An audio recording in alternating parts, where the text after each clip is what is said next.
The Werewolf Encounter. The silent village's mystery. Deep in a remote mountainous region, surrounded by hills and dense forests, lies a small village known as Silent Village. Its name comes from the eerie stillness that blankets the area, even during the day.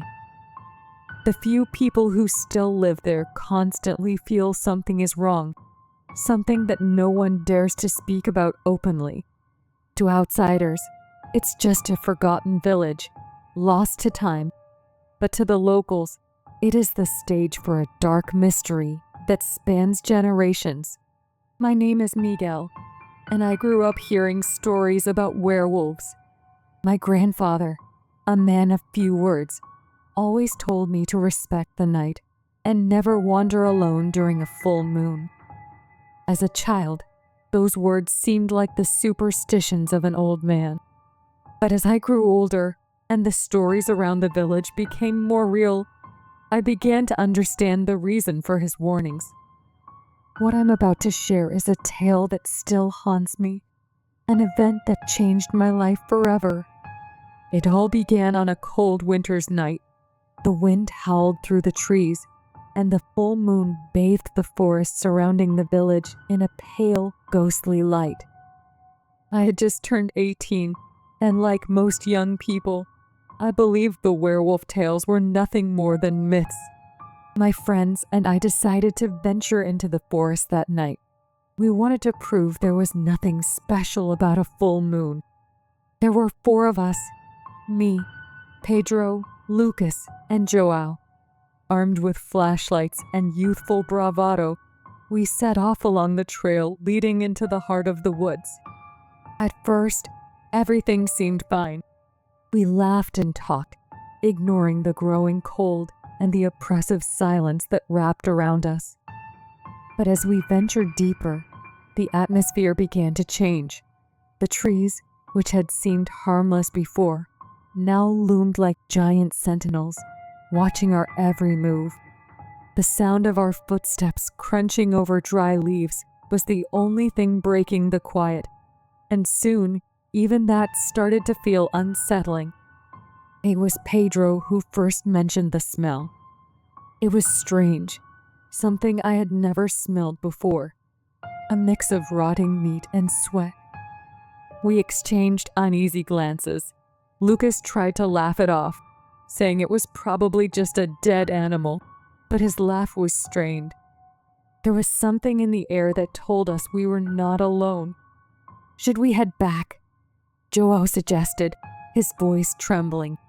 He had always been the most cautious of us, and that night his intuition was screaming at him. I didn't want to seem scared, though. Besides, we were in the middle of the forest, still far from any real danger, or so I thought. No, let's keep going a bit further, I said, trying to sound confident. We can't let a smell scare us off. But as we pressed on, the unease grew. The smell got stronger, and then we heard it, a sound. Low, almost imperceptible, but unmistakable, a growl. We all stopped in our tracks. The silence that followed was deafening. No one moved. We all knew something was watching us. Did you hear that? Lucas whispered, his eyes darting around. It's probably just a wolf, Pedro said, trying to stay calm, but we knew better. The growl we heard wasn't from a normal wolf. It was deeper, more guttural, something that chilled me to the bone. Suddenly, the trees around us began to rustle, as if something huge was moving through them. Our flashlights wavered in our hands. Then we saw them, the eyes, 2 glowing orbs in the darkness, reflecting the moonlight. They were large, fierce, and they were staring right at us. Run, Joao shouted, and without thinking, we all turned and sprinted. The sound of heavy footsteps behind us sent my heart racing. Whatever it was chasing us, and it was fast. We could hear its ragged breathing, its growls growing louder with each passing second. Lucas tripped and fell, and when I looked back, I saw the massive shadow over him. His scream echoed through the forest, a sound I will never forget. I kept running, fear driving me forward. But deep down, I knew we weren't running from an ordinary animal. Whatever was chasing us was something far older, something that shouldn't exist. We reached the clearing that led back to the village, but Pedro and Joao were no longer with me. I was alone, running as fast as I could, until I finally saw the first houses. When I reached the village and turned around one last time, I saw the silhouette of a massive creature standing at the edge of the woods, staring directly at me with those glowing, malevolent eyes. Then it vanished into the darkness. Back home, locked in my room, I couldn't sleep. The images of that night kept replaying in my mind. The eyes, the growl, Lucas's scream. Fear and guilt gnawed at me. The next day, the village was in shock. Pedro and Joao had returned, but Lucas was missing. No one knew exactly what had happened, and despite our attempts to explain, few believed the truth. The search for Lucas lasted days. His body was found by the riverbank, mutilated in a way that no one could explain. The local authorities chalked it up to a wild animal attack, but I knew the truth.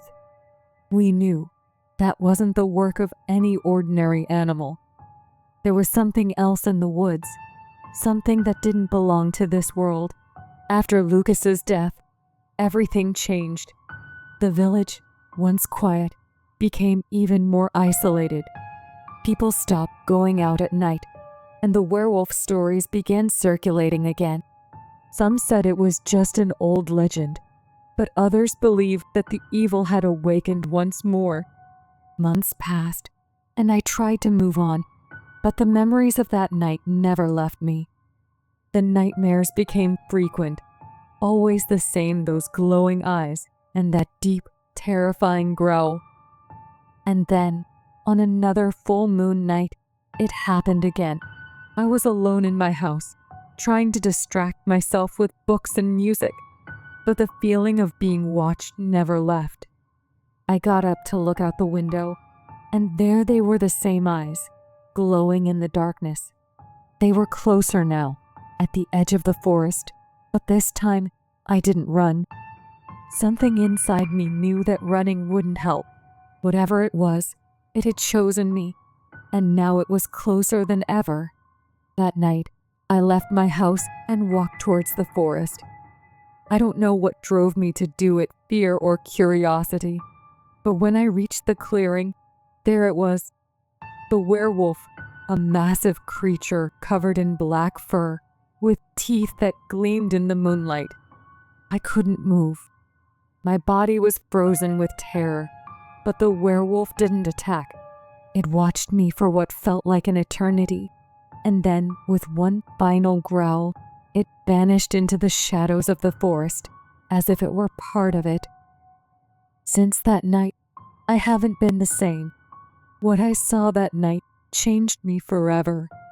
The village remains silent, and people still avoid the forest. But I know the truth. The werewolf is still out there, watching, waiting.